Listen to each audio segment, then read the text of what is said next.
Well, welcome everyone to our virtual evening with Nancy Pearl. I'll start with a brief introduction. Nancy Pearl, librarian and advocate for readers around the world, is the 2021 recipient of the Librarian Award for Outstanding Service to the American literary community. Presented by the National Book Foundation, the award honors an individual for a lifetime of achievement in expanding the audience for books and reading. National Book Foundation Executive Director Ruth Dickey commented, quote, Nancy Pearl's energetic commitment to spreading the joy of books has truly helped build our national culture of reading. For decades, Nancy has worked closely with libraries, literary organizations, and community groups in the US and abroad to share her infectious love of books with individual readers, and entire communities. We are delighted to celebrate her long career of important work, keeping literature at the center of conversations, unquote. On November 17th, Nancy received the award from Ron Charles, literary critic of the Washington Post, at the 72nd National Book Awards ceremony. I cannot imagine this award going to a more deserving person. Nancy Pearl has tirelessly fueled readers everywhere by promoting the love of books and the love of reading. Tonight, Folio would like to honor Nancy as well by celebrating her illustrious career and life. So, Nancy, how does receiving this award make you feel? Well, it's a little daunting to realize that you're old enough to have a lifetime award mean something. And, you know, Lillian, Ruth's talking about decades, and I believe there was the word long in that description. No, it feels like it validates my whole life. Mm-hmm. And it makes me think that wouldn't it be great if there was like a reading pandemic, you know, to be infectious, and I think it's probably, you know, I never knew how to describe myself, but librarian, I think, is just a great one-word description. So I was just absolutely thrilled, and it was just great. Yeah. And it was wonderful to have Ron Charles introduce me. You know, they asked who I would like to have introduce me, and Ron was high on my list because, you know, he's the one book reviewer, or certainly a book reviewer, that I have such respect for and such admiration. And, you know, even when I don't agree with him about a book, and it's usually that he likes a book better than I do, you know, we both tend to dislike the same books. You know, it's not, he talks about what it is about the book that he, you know, why he feels the way he does. And I just think that's the best way of doing book reviewing. And, you know, he's just such a mensch. Yeah. He's a true book critic, and very authentic in his own person and in his reviews. Yes. Yeah. So I think that was the perfect person. But the award is it's just so well deserved, and the world agrees. The world agrees. Oh, beautiful. So there's the thing that I got, which is very heavy, and if I put it on, you know, I would have to be bowed over. another thing about being old. But yes, it's wonderful. Just beautiful. Yeah. And it was really wonderful. Yeah. It's a shame it couldn't have been an in-person event, an in-person ceremony, but it was still wonderful, and so what we do. Yeah. Yes. Yeah. And it was really good for me to sit down and think about what I wanted to say in my acceptance speech, and to keep it under 4 minutes and still get most of everything in that I wanted to get in. So that was really that was really also a good experience for me to do that. Yeah. Yeah. And when I thought about this program, I thought, we really need a whole week to talk about all your accomplishments. And for you to distill it down into 4 minutes is like impossible. But tonight we're going to try and talk about some of the most impactful accomplishments, but we really do need a week. So tell us how it started. What made you want to become a librarian? Well, I write about this in the introduction to Book Lust, the book that Sasquatch published in 2003, which is that I grew up in a family that in Detroit, a lower middle class family that wasn't particularly a happy place to be. I would always rather be almost anywhere else than at home. And the place where I ended up living my childhood out was at my local public library in Detroit. And it was those two librarians, really one librarian, a woman named Frances Whitehead, who just opened up the world to me. I mean, she gave me the world in the books that she recommended. And, you know, when she met me, I was about nine or 10, and all I was reading was horse and dog books. And if we went to the Parkman Library today, Lillian, it's really just a shadow of its former self. But if we went today, I could take you and show you where in the children's section the horse and dog books were shelved, because they pulled them out from the regular kids fiction and had their own section. And that's all I would read. And one day Miss Whitehead came up to me and she said, "Nancy, we just got in a new book by Marguerite Henry." And of course, Marguerite Henry wrote Misty of Chincoteague and Sea Star. I mean, just a wonderful, wonderful, wonderful horse books. And she said, "Would you like to be the very first person in this library to read the book?" And I mean, who would not want to be the first person to read a library book, to get it before anyone else has had an opportunity to check it out? And of course I said, "Oh, yes." And, you know, I held out my hands. And in the first example of like bait and switch that I was ever, that I ever encountered, Miss Whitehead said, "Oh, but before I give you that book, there's another book I really think that you'd enjoy reading." And she was Canadian, and she had grown up on a steady diet of British children's fiction. And she and I too, because of Miss Whitehead, grew up on a steady diet of British children's fiction, and that turned me into an Anglophile for sure. But she gave me The Wind in the Willows and Mary Poppins and The Hobbit and the Newbery Award winners, Johnny Tremaine, Strawberry Girl, all of those books. And little by little, she got me not totally away from that section, because I still loved my horse and dog books, but she really expanded my reading. And I knew that when I was 10 that I wanted to be a children's librarian, just like Miss Whitehead. I wanted to do for other unhappy kids who hung out in the library all day and, spent all day Saturdays there. I wanted to do for them what she did for me. So I really owe her so much. As do we. Yes, right. We owe her as well. Yeah. Yeah. So your career as a librarian, you started out as a children's librarian, right? I did. Yes. I started out as a children's librarian working in the Detroit Public Library system. Mm-hmm. And it would have just been so wonderful if they had assigned me to the Parkman Branch Library so I could have worked with Miss Whitehead. But that didn't. I was on the bookmobile and in other branches. But I was her colleague for a few years. And that was so, extraordinary to have that happen. Yeah. So, yes, the Detroit Public Library, they deserve a lot. It was a wonderful library system, a fabulous library system. And actually the Detroit Public Library, this was back in the 50s, had an African-American woman as head librarian.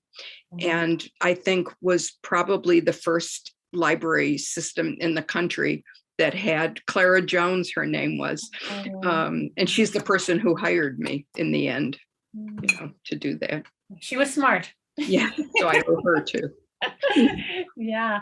And then from Detroit, you went to Tulsa and worked there for a while as a librarian? Yes. So from Detroit, my husband got his PhD and got a job at Oklahoma State University, which is in Stillwater, Oklahoma.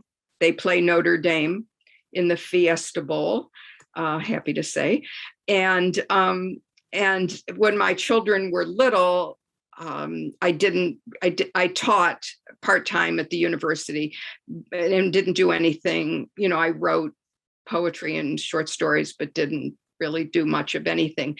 And then we moved to Tulsa because we wanted a better education for the kids and maybe something more for me to do. And I started working at a wonderful, wonderful independent bookstore called Yorktown Alley Bookstore, and worked there for 9 years. And that was so had such an impact on my life. And I'm so grateful to the people who own, to Ken and Peggy Tracy, who had hired me to work there. And really that was where I started thinking about how do you, in the library world, we call it reader's advisory, but in the bookstore world, it's called hand selling.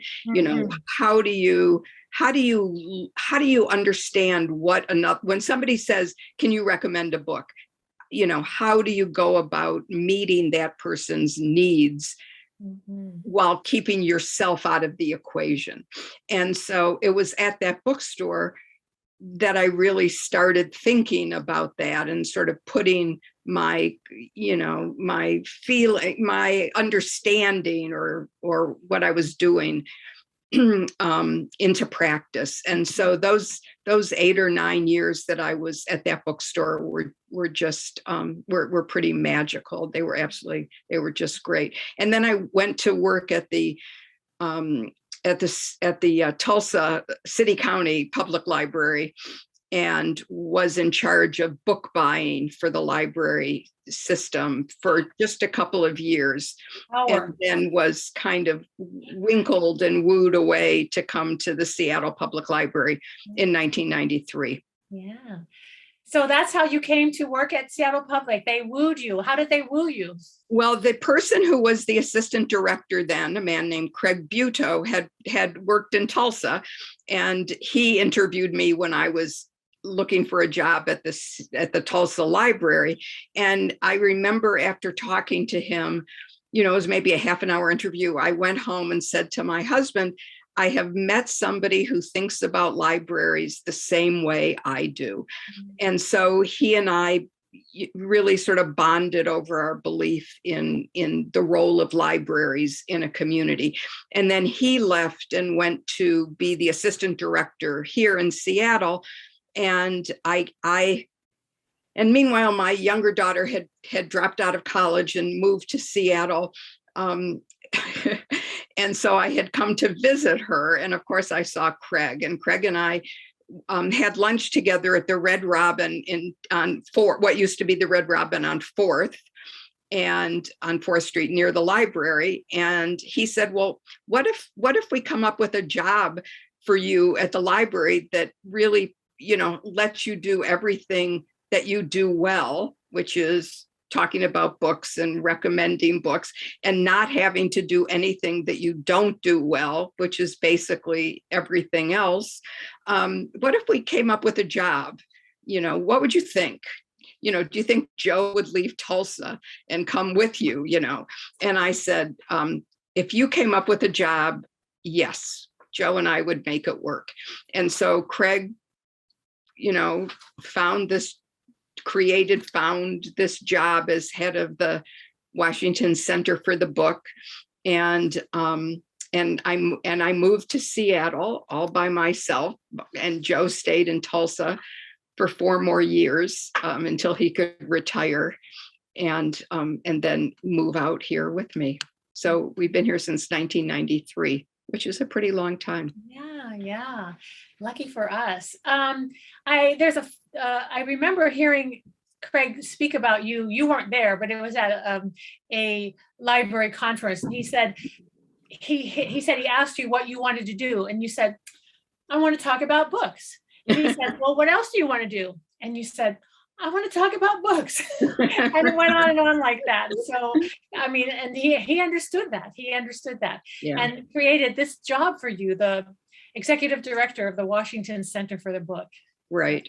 I mean, I think what was so spectacular or was so important is that Craig recognized the role that the public library has in a conversation about books and reading. You know, that expanding the traditional role of the library out into the public. So when I first came, and was kind of, finding my way and introducing myself to, different groups, I would go out and talk to book groups in their homes, and or the library. Lillian, you invited me to the West Seattle Library, and talk about ways of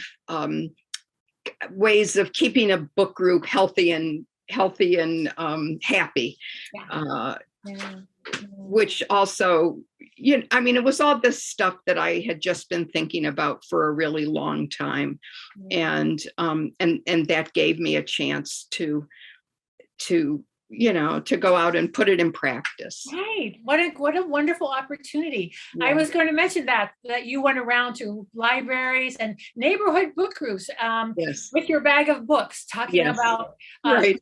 the new and exciting titles that are coming out. Yes, And I used to carry these just huge bags of books in those cloth bags, and I finally gave it up when I was speaking on Orcus, and I had to walk from the ferry to get to the library or downtown or wherever. And then I thought, I'm not carrying these books anymore. I'll do either book covers or nothing. yeah. That was a lot, lugging those books around. Yes. Yeah. Yes.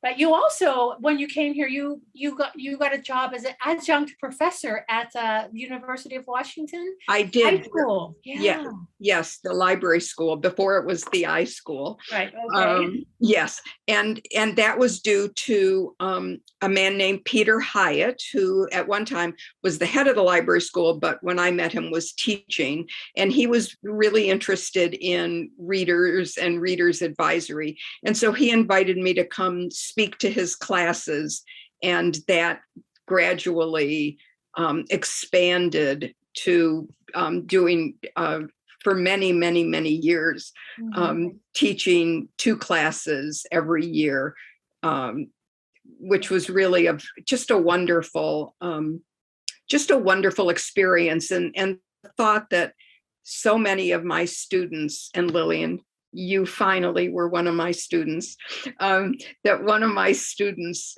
my students are sort of out in the world, and that I can, I doing such wonderful things and kind of taking what we had discussed and gone over in class and applying it in their own lives. And one summer, I taught at the Syracuse University's library, I-School. It's definitely an I-School, an information school, an I-School. And it was a very small class. And, there were maybe eight people, and we all just became, it was like for a week solid of meeting from 9 to 5. And we all became very close. And I still hear from some of those students in that class, especially because it was such a good opportunity for us to, when you're talking about books that you love, you're talking about your life. Yes. And even if you're talking about books that you didn't like, and you think about the reason why you didn't like them, oftentimes it illuminates something that you weren't aware of, or you hadn't thought about until you think about it and articulate that.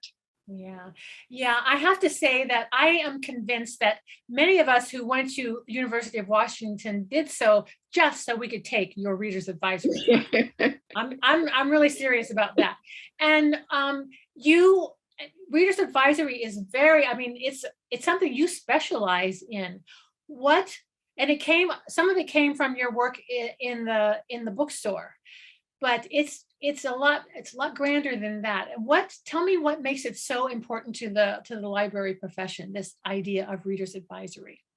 Well, I think that it's important because, to me, it's important that a library not lose the traditional role of books and reading as being literacy, as being the main benefit that we give the community, not the only benefit, but the main benefit. And I like to think that library service is like a three-legged stool, so that there's, and if you don't have all those legs equal, that's going to be a very tippy stool. So, the reading and Readers Advisory, the traditional role is one leg of that. The programming is another leg of that. And then the whole information access is another leg, and that third leg. And too often, I think, in the present day, so many libraries have not so much abandoned, perhaps, but have really taken that reading role, supporting the pleasures of reading, and really put it to one side, because there are things that either that they've been forced to take on because nobody else has taken them on, or that when you say, I mean, I know when I get asked to speak somewhere and they're advertising it as, librarian Nancy Pearl, like, oh God, why would you invite a librarian? It's not very sexy. It's not very forward thinking, to relegate, I think too many library directors, too many library boards, just think that reading isn't sexy enough to bring people to the library. But that's so wrong. So wrong. And reading and sharing that reading is what does bring people to the library, and how we can help those people find the books that they will enjoy is a major is something that's important to teach our librarians to be. And that's what Readers Advisory is. Okay. And the big thing about Readers Advisory is if somebody says to you, oh, can you recommend a good book? Well, the first book that comes to your mind is always going to be the book. If any book comes to your mind, first of all, it's the hardest question in the world. Yes. If that, and what are you reading? When people say, what are you reading, Nancy? I mean, usually if I'm going out, to give a talk or going out in public, and I think somebody's going to ask that, I write the names of 3 books on my hand, so I can sort of casually look down and, but the older I get, this goes back to age, the more your skin is not easy to write on the way it is when you're like, 25. Anyway, but a book that you like is not necessarily a book that person standing in front of you will also like. So really our job as a Readers Advisory librarian is to figure out what kind of book that person likes. And that's part magic, and it's part science, or a kind of science, I guess. It's part being intuitive, understanding, and mostly, I think, honestly, it's listening to what the person said. And what I tried to teach my students was that if somebody says, can you recommend a good book for me to read, to say, tell me about a book you enjoyed, and then listen to that statement and then go from there. But not but to understand that no two people ever read the same book, that we all read very different versions of a book. And that's because we bring to the reading of the book who we are, our whole lives up to that point. And something in a book that that you might think is important, somebody else is not going to find it important. I remember recommending a series of mysteries that I really enjoyed. The main character is a woman named Ruth Galloway, who's a professor of archaeology in the north of England, and part of the book, I mean, sort of not part of the mystery, but part of the setup of the book is that she ends up having an affair with the police chief, the head of the police force in that small town. And I was telling a friend, and this was a good friend that I knew, a lot about, and we shared many types of books that we both enjoyed. And I told her, I said, oh, I think you'd really like this book, and Ruth Galloway, and she's having an affair with the policeman. And my friend got this just look on her face. And she said, I don't read books about people who have affairs with other people who are married. To me, it was just a minor part of the book, but to her, that would have been a major part of the book and a major stumbling block. Well, you wouldn't know that unless, that jumped out at you for various reasons, I assume, that happened in the past. So. Yeah. It's definitely a skill, and it's a skill that really librarians hone, and thanks to you, I feel like you have mentored an entire army of librarians who are proficient in this skill of readers advisory, both in this country and internationally. And it's a little bit different from booksellers, because my experience, booksellers don't have that skill. They haven't had that kind of instruction on what how you go about. I remember going to a bookstore, and I don't even know what I had told them a book, but then every book they showed me was an African-American book, right, or an African-American author. And I was like, this is all you see. Right. Yes, exactly. Yeah. And I mean, that story, Lillian, which you shared with me before, is a cautionary tale that you can't judge what people like by looking at them. Yeah. And you can't make and we make these assumptions all the time about people. And it just makes I find it a little bit infuriating that some of the major review journals will assume that only a Jewish writer can review only a Jewish reviewer can review a book that deals with Judaism, or the main characters are Jewish, or the author of the book is Jewish.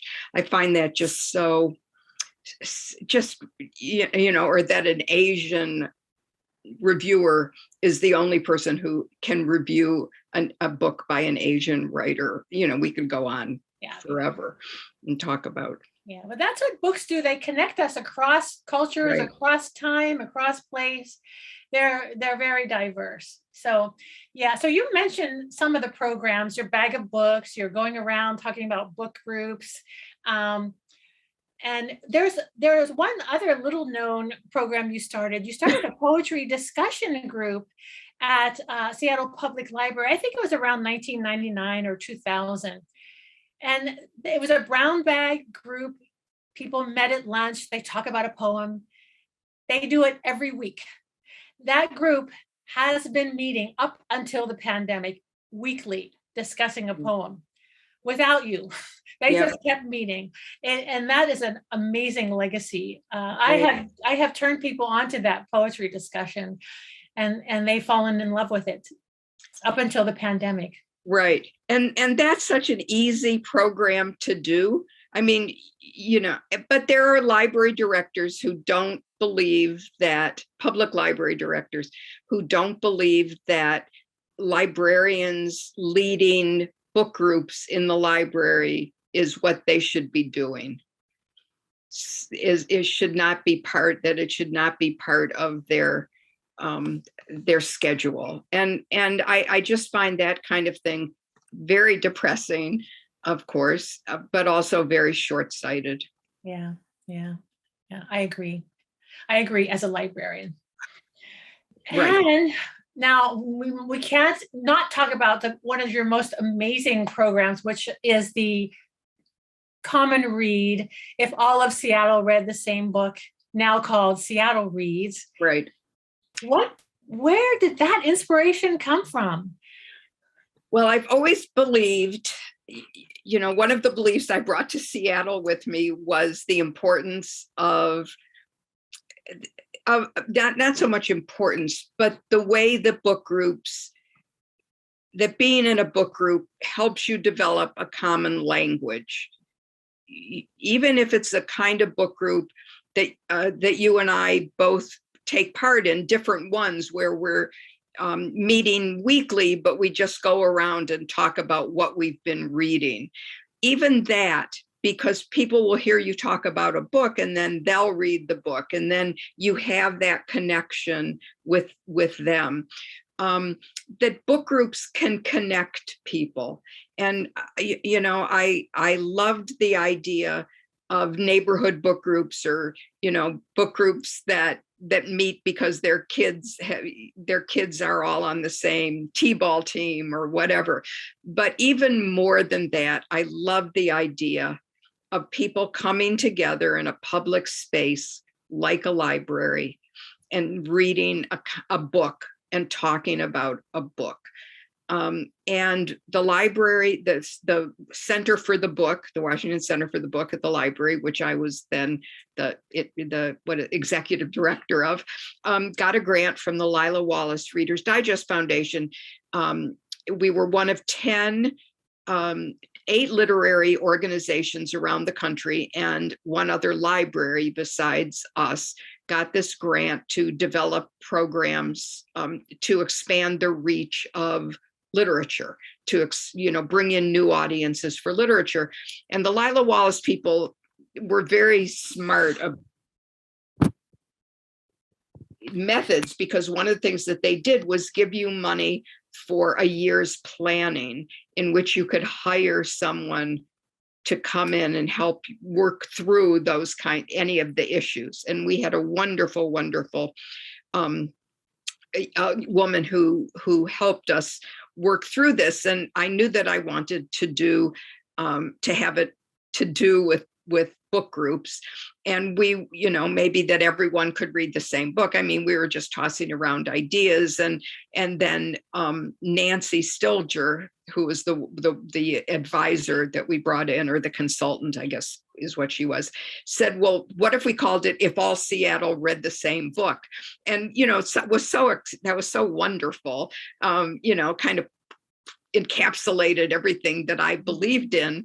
But of course, Seattle Reads is a much better title for it, because If All Seattle Read the Same Book is the clunkiest name ever. But the first one was in 1998, and the first book was a book that I knew right from the start that we had to do, because I wanted a book that demanded, when you finished it, that you talk about it, that was so that you turned over the last page and you thought, gosh, I wonder.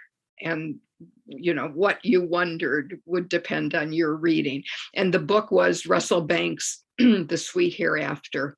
Yeah. Which I still think, I still get emails from people asking, what are some good books for book groups? And that's always on the list. And even in 1998, that was not a new book. There was the film was coming out of that book, or very shortly. Maybe it was already out, but it was not a new book. But it was a book that, and if you haven't read it, you have to read it because it's just fabulous. And it's about set in a small town in upstate New York. And it's about a school bus accident. And one of the many interesting things about the book is that Russell Banks tells the story from 4 different points of view: from the point of view of the bus driver, Dolores, from the point of view of the father of 2 of the students on the bus, and from the point of view, 2 of the students on the bus who were killed, and from the point of view of a teenage girl who was on the bus and is going to be paralyzed for the rest of her life, and from the point of view of the lawyer who comes to town to try to get everybody to sue everybody else, basically.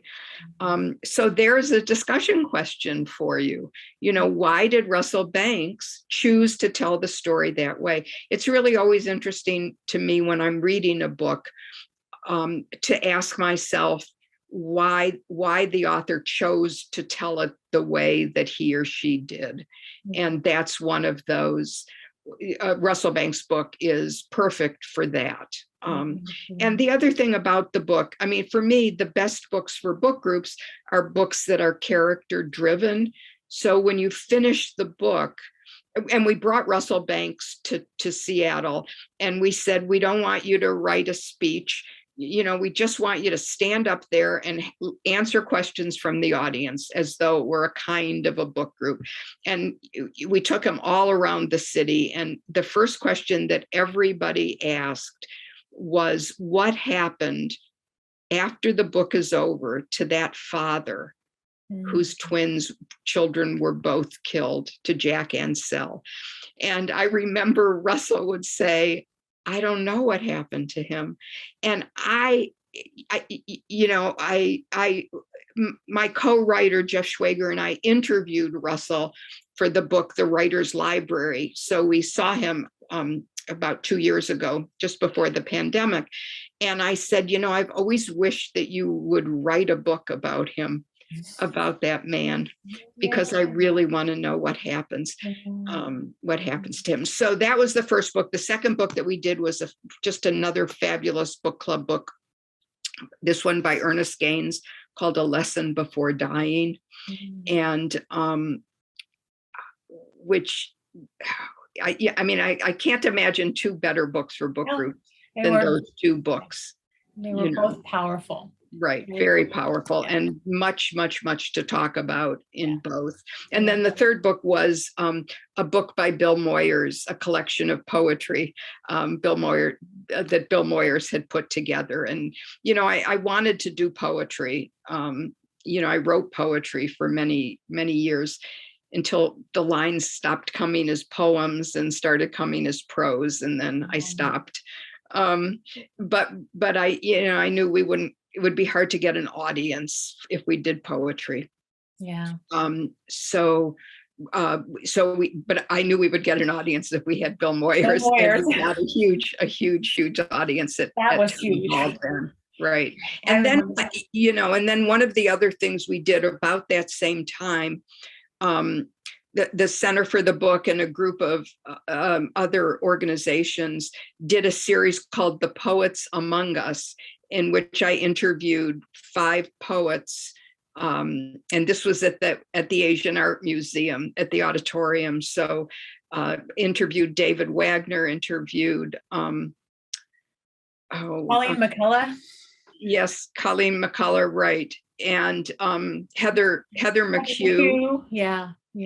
And oh my gosh, I know his name as well as I know my own name, who wrote the Part-Time Indian, the Part-Time Diary. Sherman Alexie, right. And Sherman Alexie, they were all just fabulous, such wonderful audios. It was so interesting talking to them. Yeah, that was an amazing program. Yeah. I went to every one. I know, Lillian, you're so good. I hate to leave the house. Well, that common read was adopted just all over the world. It was.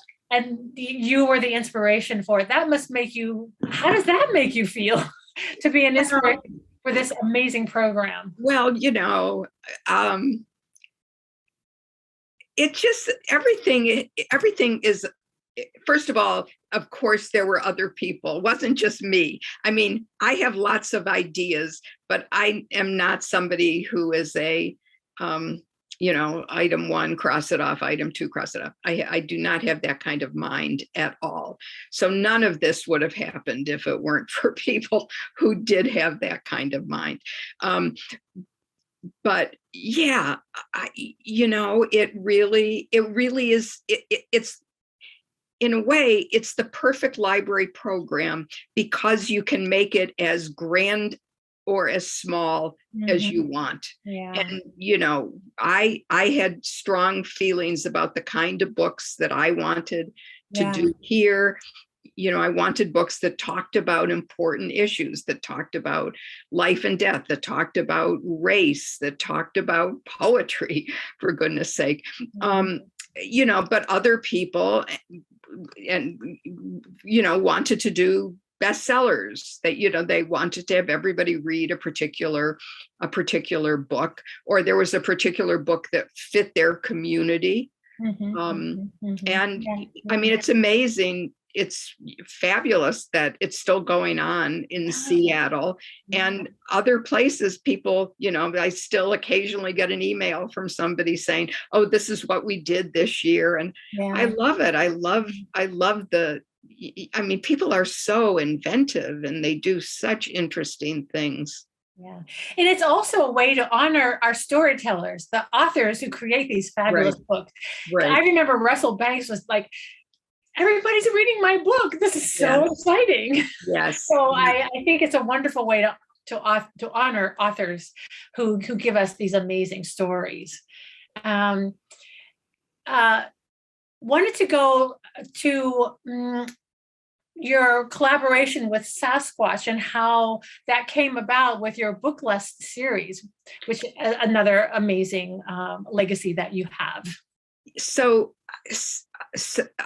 back in like 2002, I got a call from Gary Luke, who was then an editor at Sasquatch Books.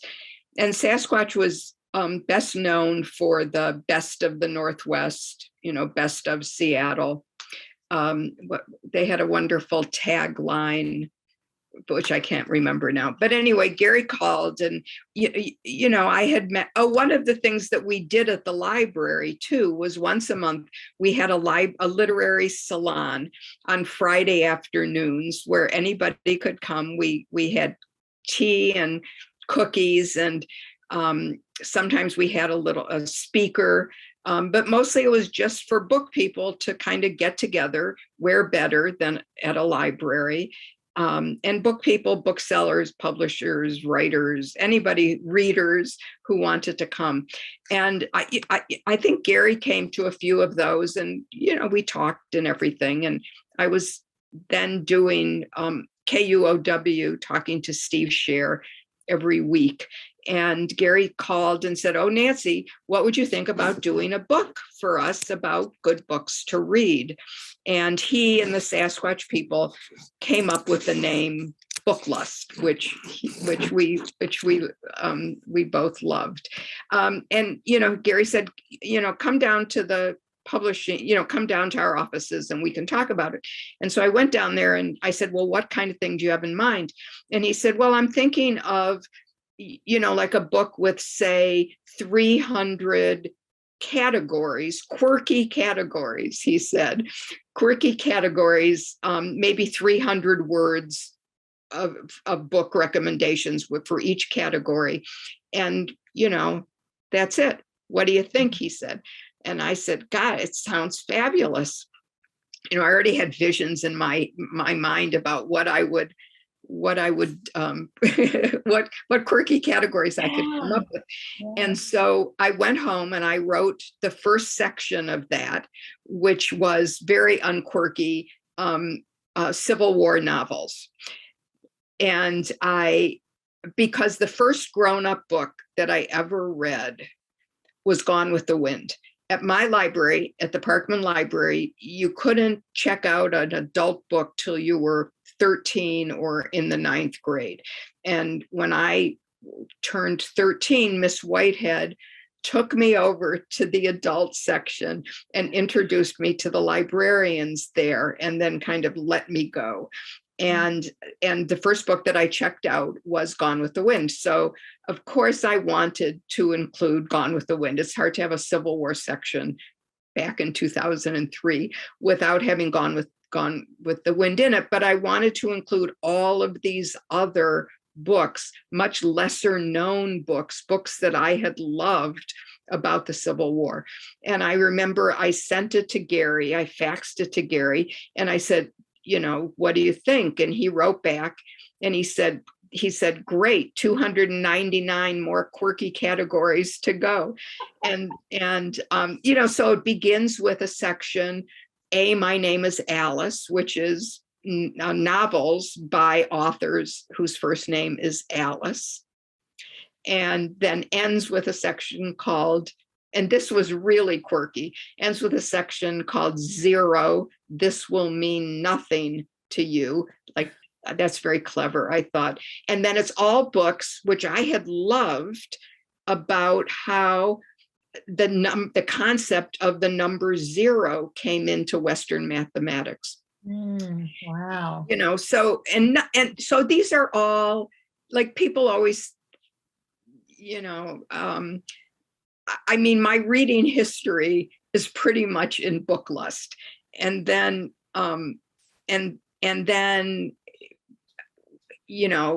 a couple of years passed, or a year passed, and I kept getting all these emails from people saying, well, you left this book out. Have you never read, you idiot, have you never read this book?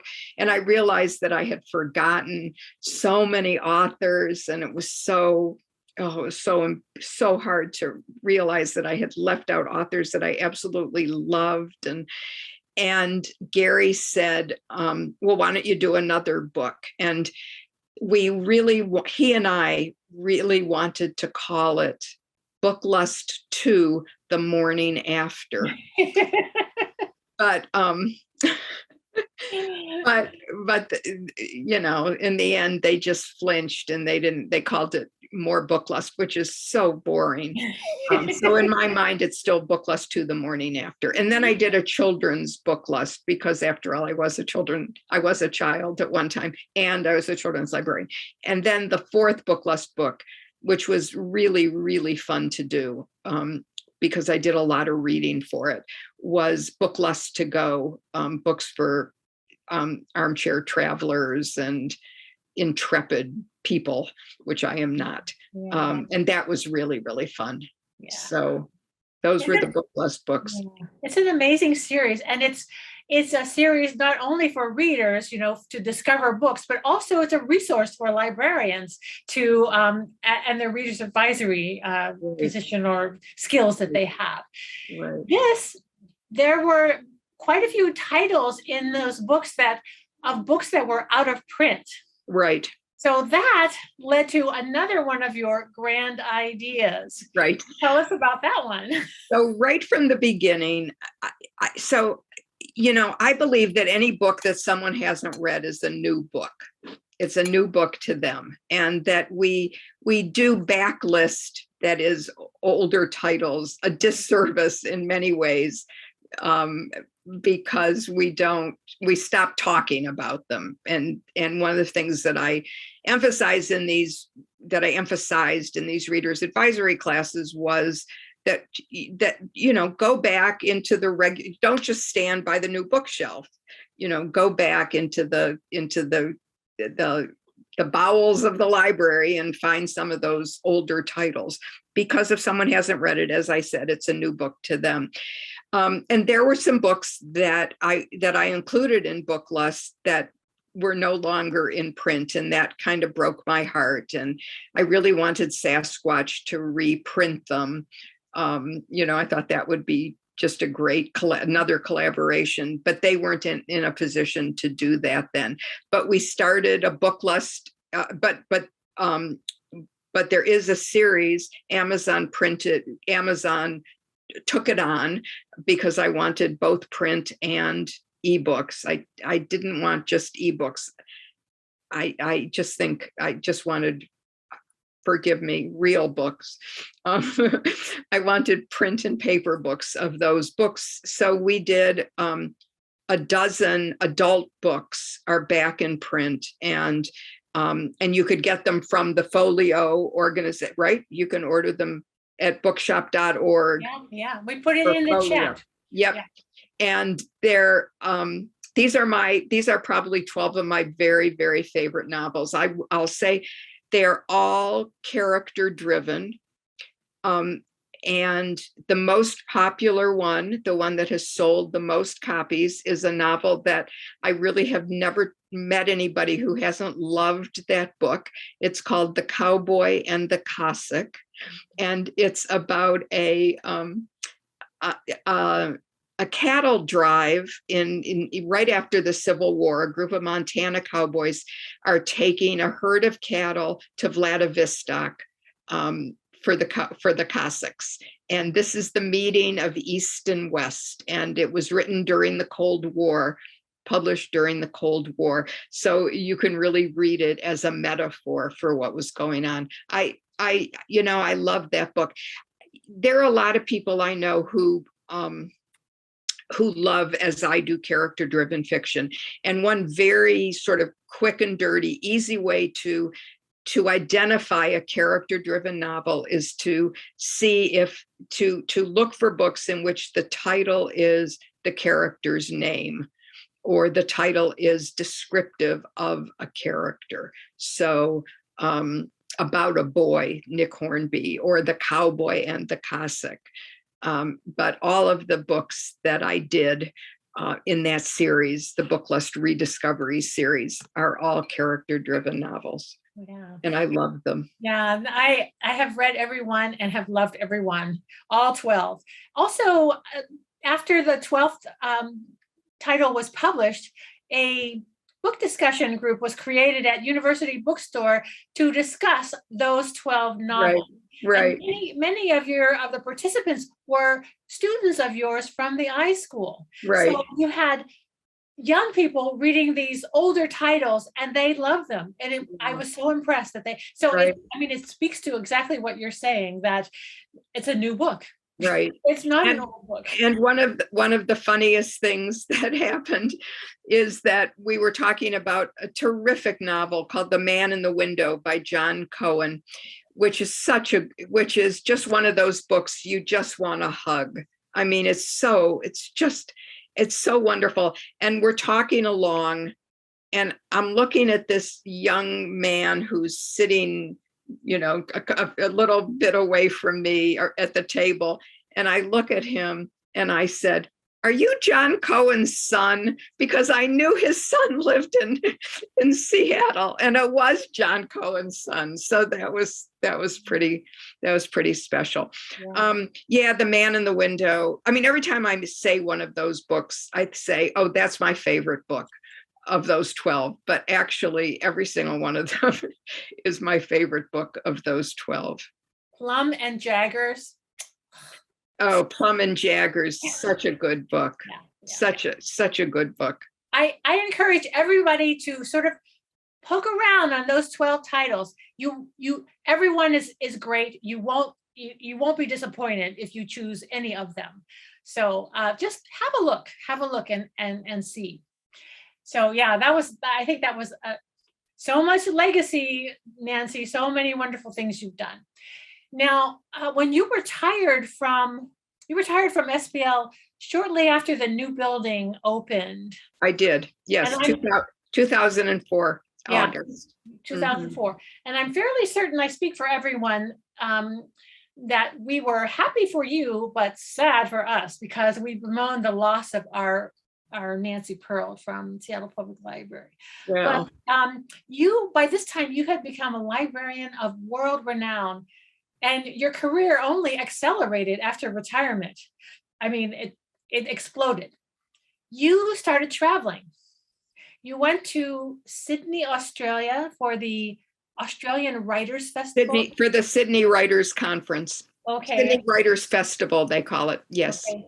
Talk a little bit about that experience. Well, that was just so much fun, because I got to meet just a bunch of librarians, a bunch of librarians in and around Sydney. And as a result of meeting those librarians, a couple years later, I went back to Australia.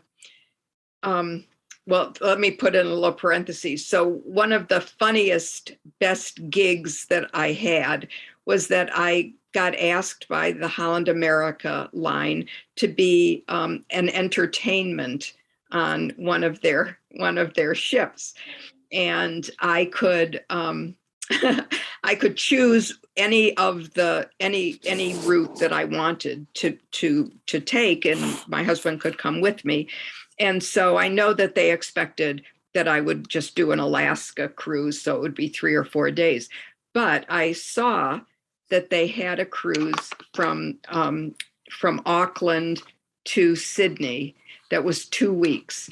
And in 2 weeks, I would just have to do 4 45-minute or hour programs for whoever came to them. And so I thought, well, I want to go back to Australia, and I really wanted to see New Zealand.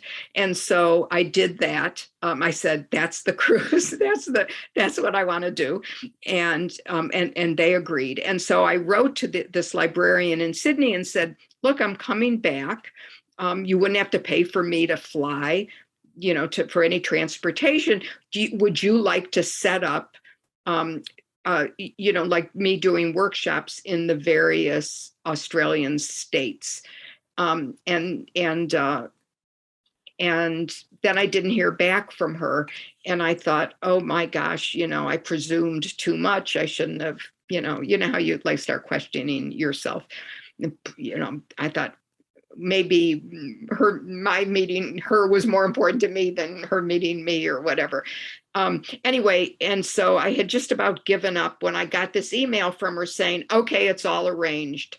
You're gonna speak in Sydney on these dates, then you're gonna go to this town out in the country in Dubbo, Australia. You're going to speak there, then you're going to go to Brisbane, then you're going to go to Adelaide, then you're going to go to Melbourne, and do readers advisory day-long workshops for the librarians. And so that was really the festival itself was lovely, and I loved talking about the bookless books and all of that, and all that, but really doing those workshops and meeting those librarians and seeing that, the same questions come up, the same nervousness comes up when somebody asks you, can you recommend something? That was really a wonderful experience. Wow. That sounds amazing. And for them to have you teaching readers advisory, the master, is really good for them as well. Yeah. Twice to Australia. Right. Whoa. You also went to Cambodia. What did you do there, and how was it? So Cambodia. So I was very fortunate that cultural affairs officers at the U.S. From the State Department, the U.S. State Department in various countries have invited me to come and do book-related programs there.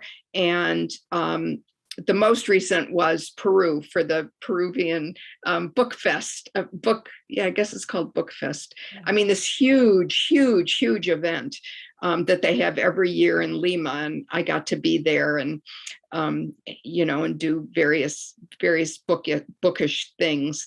But the first place that I did this was in Estonia, which was really I remember they sent me a description of what they wanted me to do. And, the first thing was a speech at the National Library, 5 hours.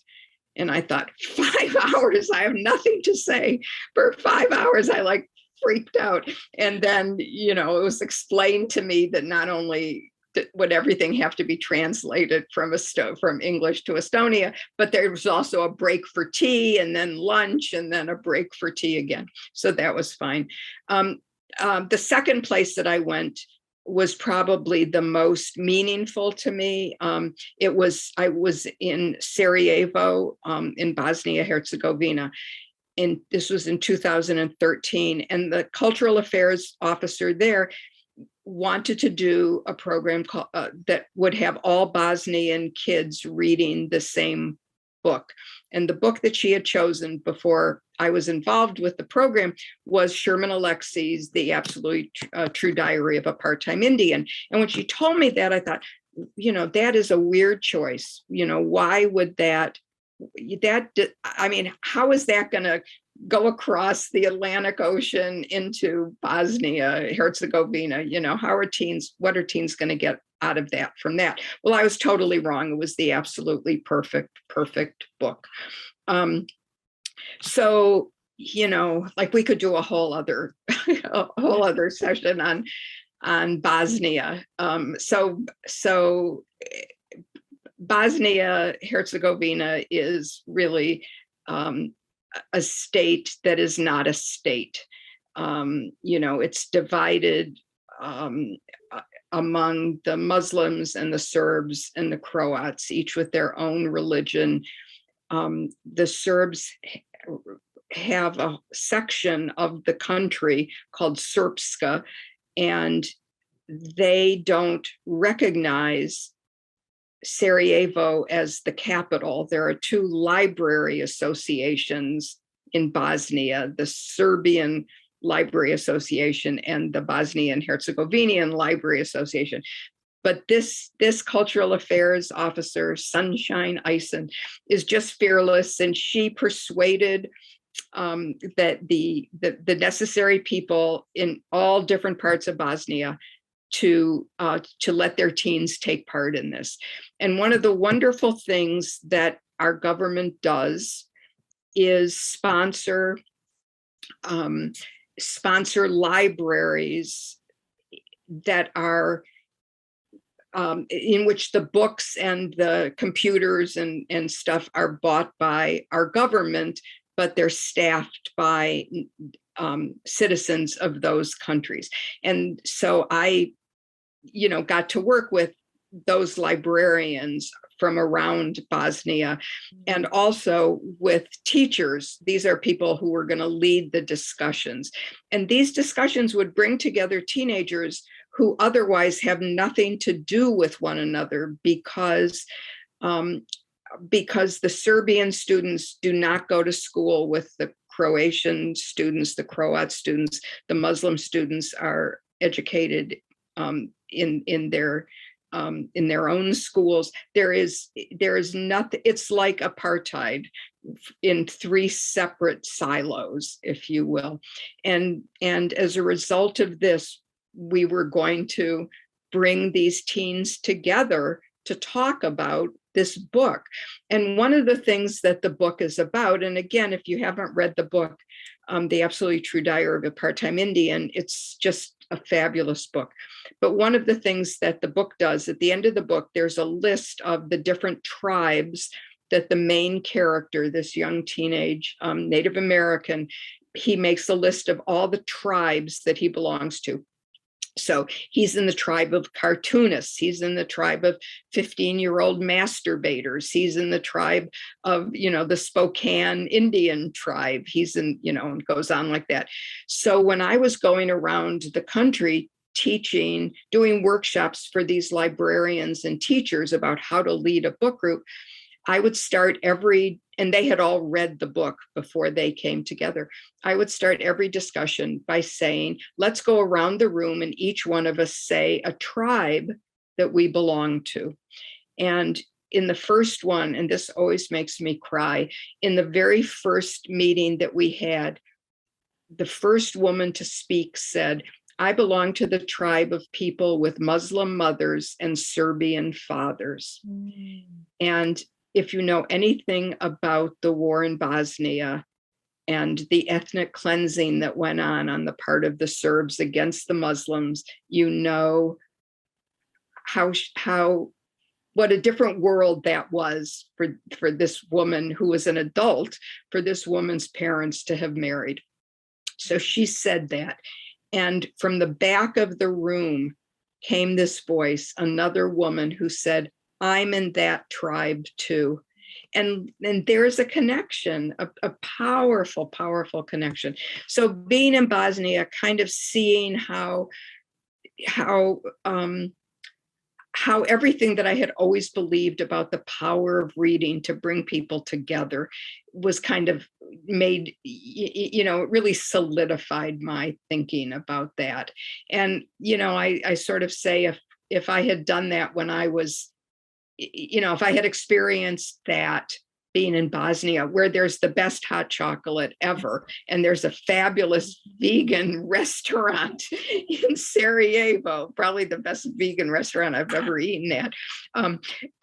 If I had done that, say in my 40s, I think my life would have taken a somewhat different direction. Actually, not that the direction it's taken has been bad at all. Yeah. What kind of different direction, though? Do you? I think I would have done. Not trying to be a foreign service officer at all, okay. But I think I would have. I think I would have. There was something so powerful to see in a country that is as wrecked as Bosnia is, that maybe there's a way to bring people together, that maybe this is what we should be doing, those of us who believe in the power of books to change the world, in Israel and Palestine and the other troubled spots where it's what we should be doing in the United States, continue to be doing in the United States. Yeah. It's interesting how books divide us here, because the absolutely true diary of a part-time Indian is always on the challenged list, on the banned books list, where, here in the US, but in another country, it's being promoted and bringing people together. So it's very, very curious. Yeah. Well, that's another amazing part of your life, all the global travel and all the global good you've done. So wonderful. You are a published author of many nonfiction books related to Reader's Advisory, many. But during retirement, you also took this time to write your very first novel, George and Lizzie. What was the inspiration behind George and Lizzie? Have you always wanted to write a novel? I hadn't. I was very happy reading other people's novels. I didn't think about, I wrote, as I said before, I had written poetry for a long time, into my 30s. And I had a short story published in Red Book magazine, back when Red Book was publishing novels and good short stories, in their good authors in their issues. But I had never, I hadn't done anything. I hadn't written fiction. I hadn't written poetry. And then just one day, one night, actually, when I couldn't fall asleep, these two characters just came into my head, and I just fell in love with them. And one was George and one was Lizzie. And basically, at the very beginning, that's all I knew about them, was that, here are these people, George and Lizzie. And then kind of night by night, over a period of years, I would get to know them better. And I would, in my head, sort of write paragraphs about them. I kind of learned how they met and, what happened to them and all of that. It isn't autobiographical. I'm not Lizzie at all. And, well, you can't say at all, because I think an author always puts part of him or herself into the book. but Lizzie's escapades in high school were not my escapades in high school. Let me say that. And my agent was not fond of the book at all, of George and Lizzie. She didn't think she could get it published. She thought it needed to be much more commercial than it was, which meant she wanted it to have a lot more plot, which wasn't what I could do or wanted to do. But it did get published by Simon and Schuster, and I had a wonderful editor, Tara Parsons, who would just who when she gave me, did her first letter to me about what she wanted, what she thought needed to be done, she just asked me like 10 really searching good questions, and then let me just go and answer those questions, and that made the book immensely better.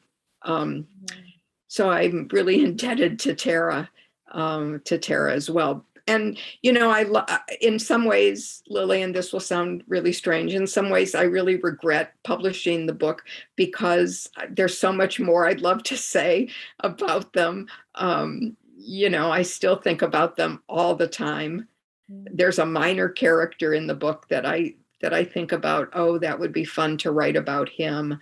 But I haven't done anything. Do you plan to write a sequel or a follow-up or? It's so much work and it's so hard. And at this point, I'm at the point where I'm telling myself stories to fall asleep, rewriting that first line or that first paragraph. Yeah. So, I mean, I know a lot that would happen, but just the thought of sitting down and typing it, I mean, it's always perfect in your head. And then you sit down and you type out a sentence and you look at it and you think, oh my God, that's just crap. I don't know that I'm up for that at this moment. Maybe not at this minute. Right. So maybe later. Yeah. Yes. And your latest writing endeavor, The Writer's Library, has just come out in paperback. So that's pretty exciting. It is. It's so my co-writer, Jeff Schwager, who really had the idea for this book, he and I traveled to interview authors in their homes. Most of them, we were in their homes.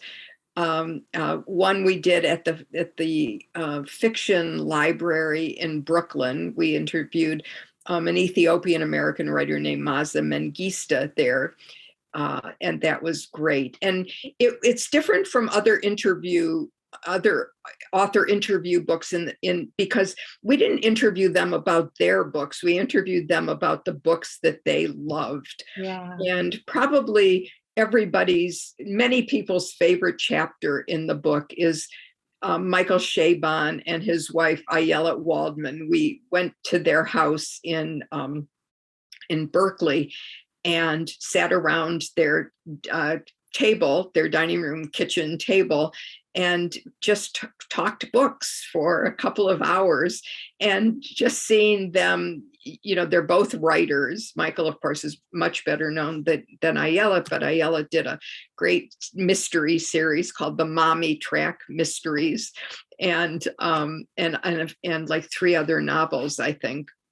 So just watching them, when it's just so much fun to talk to somebody who loves to read. Yeah. And here we were, we had it all, we taped everything, and just hearing them talk about the books that they loved, the books that Michael, was a great reader aloud to his kids, and read aloud to his kids for, until they were teenagers.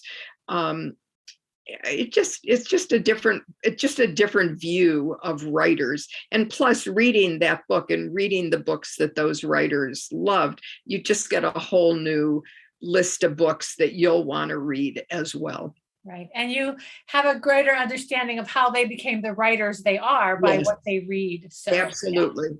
Absolutely. Yeah.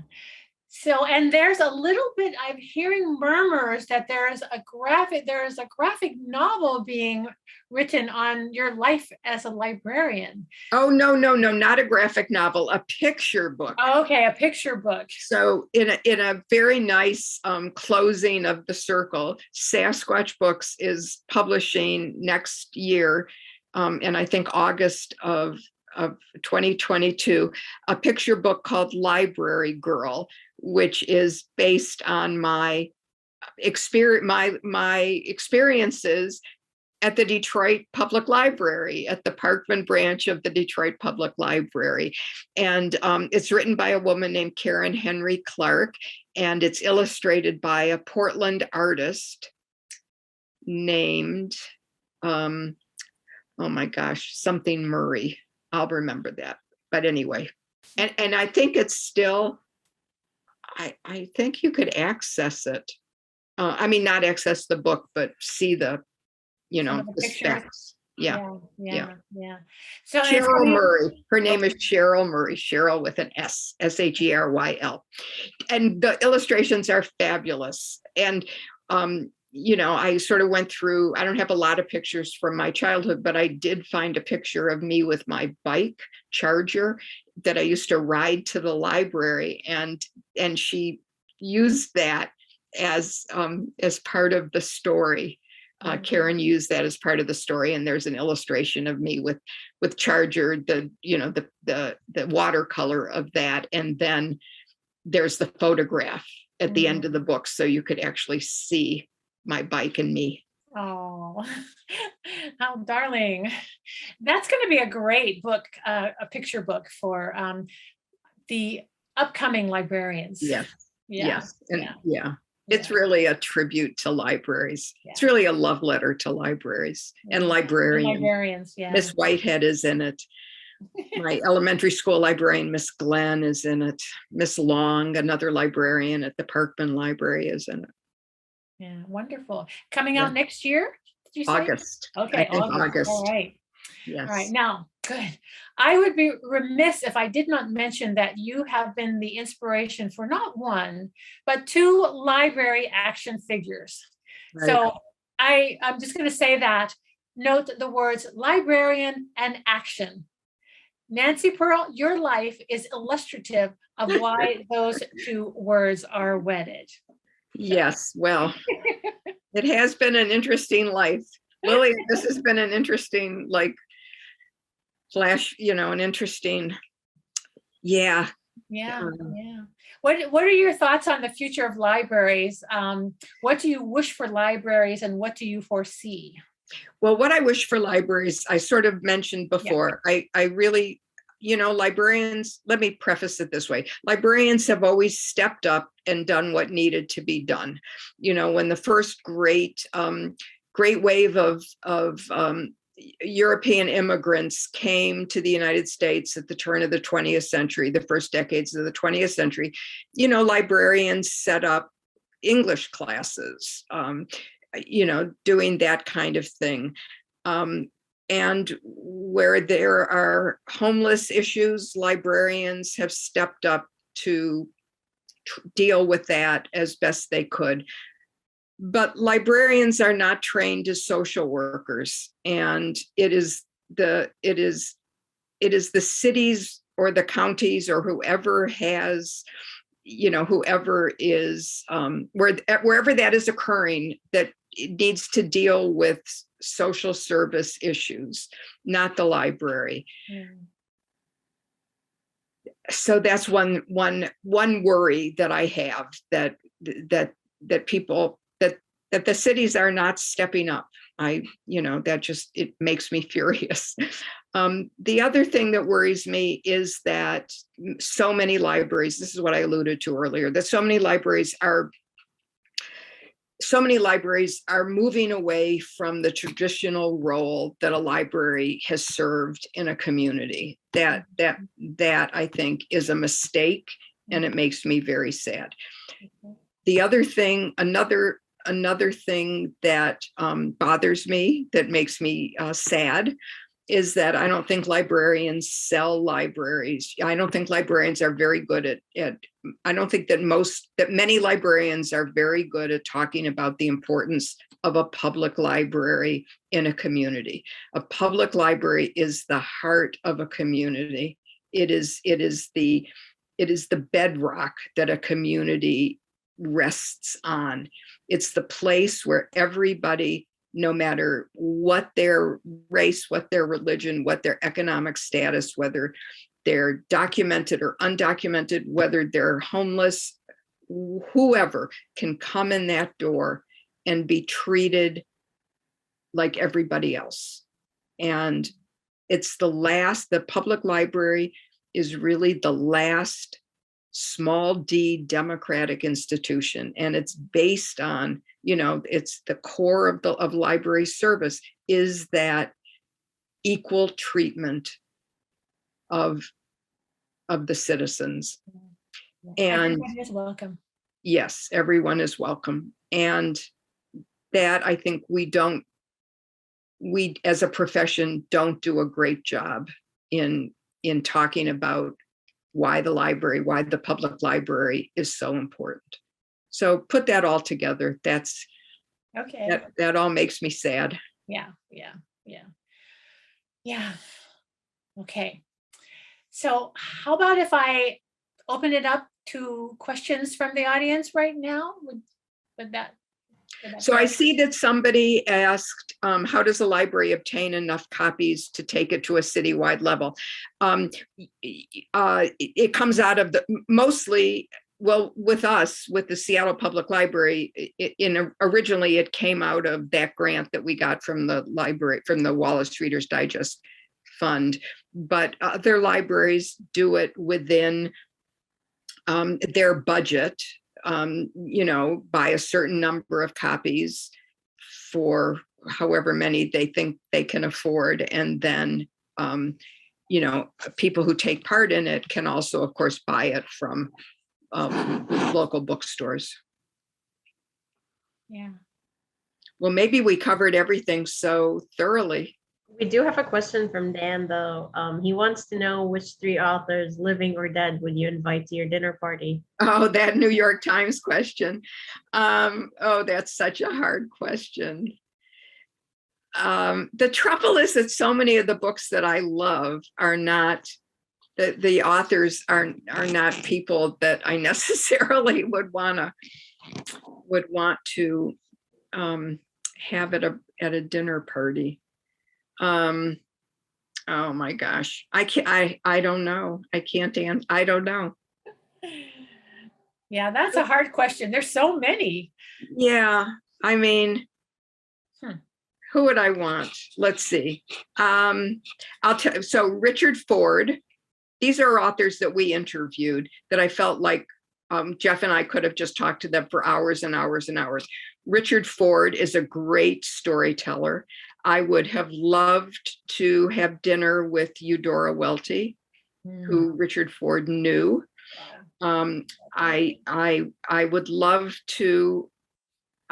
really have loved to have interviewed John le Carré and asked him how he always could foretell the next hot spot, the next big thing. But I guess who I'd like to spend time with and ask questions, who I'd love to interview for a second time is Terry Pratchett, who was just a brilliant, lovely man. Yeah. In an updated book list to go, is there a Puerto Rico book you could recommend? Wow. If you will send me, Carol, if you could send me your email, I will look for something. And it might be fiction, so I hope that's okay. So if you could just put that in, I can copy it down. What can citizens do to support the library system as a social asset and part of the city's social infrastructure? So I think that we should always ask everyone who's running for city office whether they have a library card and when they've last used it. I think that we need to make clear to the next city librarian, whoever that might be, or the people who are choosing the city librarian, that books and reading is important, is very important to Seattle, to the citizens of Seattle. You know, we pride ourselves on being a reading city. We need a city librarian who recognizes that and supports that. And I think just talking about how important the library is, why it makes a difference. Yeah. So here's a question. You've met so many authors. Is there any author who left you tongue-tied or who you were embarrassingly gushing over? Total fangirl. Yes. Terry Pratchett. I interviewed Terry Pratchett many years ago. And I loved his books. I loved him. I felt so lucky to interview him. And I would ask my students in my genre class at the university to watch the interview because it was about fantasy fiction, one of the genres. And universally, the students would say, "Oh my God, Nancy, you just gushed. You were just, totally fangirling all over him," which is true. I have to say, it's a little embarrassing to watch that interview, so I have not watched it. But yes, that, and I have to, and yes, the Pratchett interview should be on YouTube for sure. If not, let me know, and I will, and we can get it out of the Seattle TV archives. Yeah. Seattle channel. Is it on the Seattle channel? Oh, the Seattle channel, but it's on YouTube now. Okay. So, okay.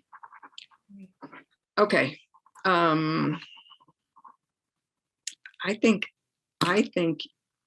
we have, I don't think I have anything left to say, Lillian. Oh, okay. And no more questions? No more questions, but I think I may have found the link to the interview. Let me just make sure. Okay. Nancy, is this the right episode? I don't know. I don't want to go away from this. Okay. I think if you Google Seattle, if you Google Nancy Pearl, Terry Pratchett, it should come up. Yeah. Okay. All right. Nancy, you have touched so many people, introduced us all to books we might never have picked up on our own. But isn't that what reading is about? The serendipitous discovery of reading and how it can change and transform us and connect us. Nancy Pearl, you are a universal treasure, and we thank you. Thank you, Lillian. Thank you for having me on. Oh, we're very lucky. Thank you so much for presenting and answering all my questions. Thank you for doing that. Yeah. Bye-bye.